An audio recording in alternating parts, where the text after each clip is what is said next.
Hey guys, welcome back to the channel. I hope you're all doing well.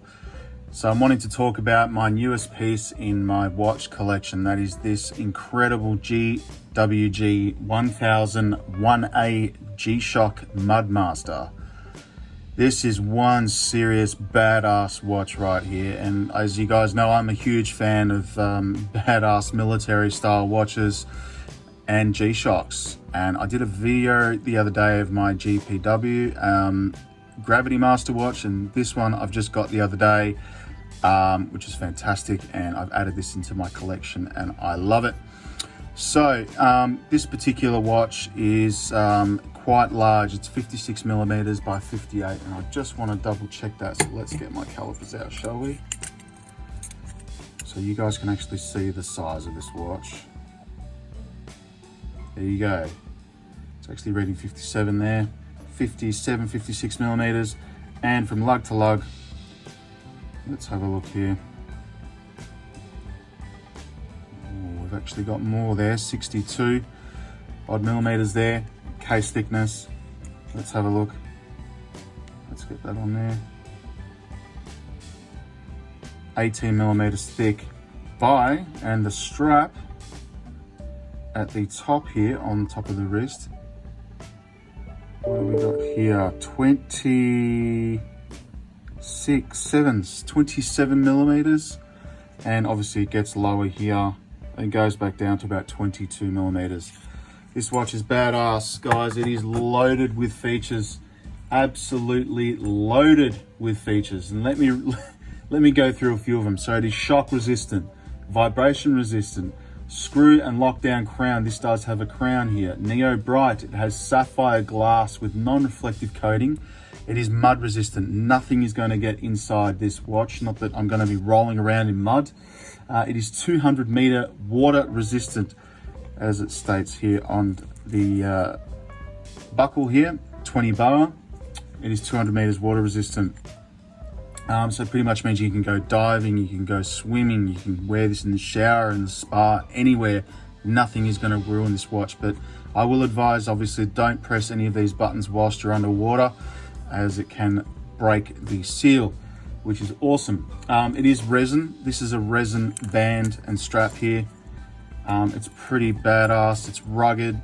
It's not that heavy, which is good, and it wears really comfortable on the wrist. It has a double LED light, as you can see here. If I press that there, it lights up the whole screen there, and also the LCD. It is solar powered as well, and when I got this out of the box, it was doing the old double seconds hand was going double, so it's do, and the reason being is obviously it was low on battery power. Now to check that, which is pretty cool feature, if you press and hold this left button here, it says medium, so it's got medium battery there, which is pretty cool.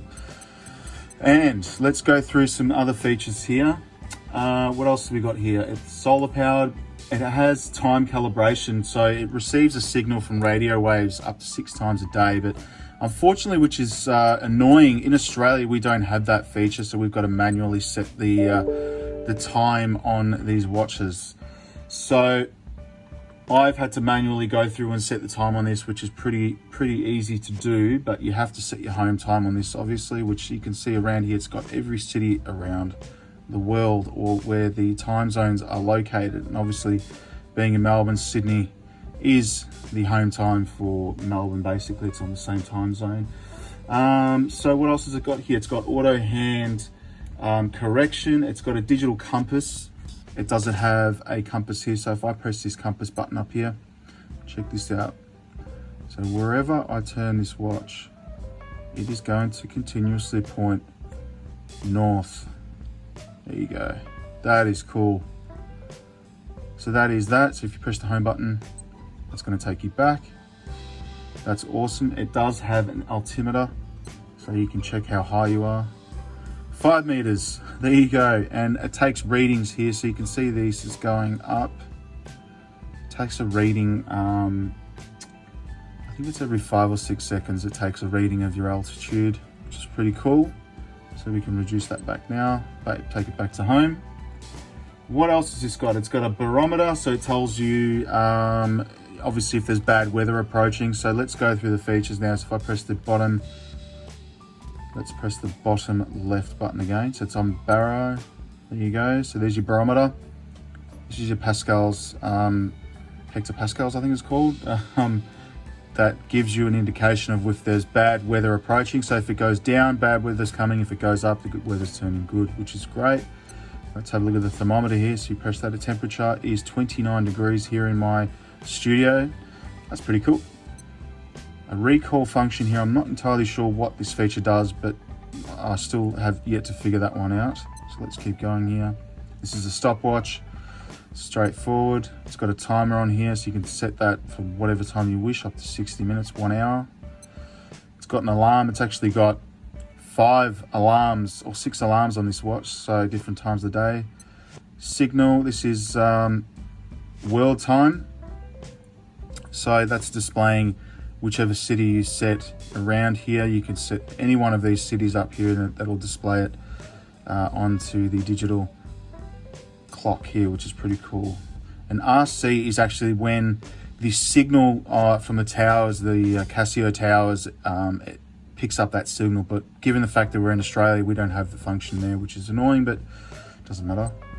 And that's pretty much it, guys. So this is a pretty badass watch here, which I love. And I just want to show you this crown. So when you do unlock this crown, I love the fact that it does have a crown on a G-Shock, and it's used as like a computer toggle here.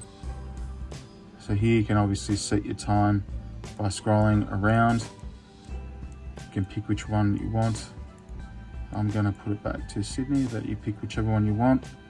And once that's done, you just push that back in and you close the crown. And obviously, given there's so many features on this watch, like each element, you can make adjustments to like the barometer manually, the temperature, the time and date. A little bit tricky to get that crown in, but once it's in, it's in.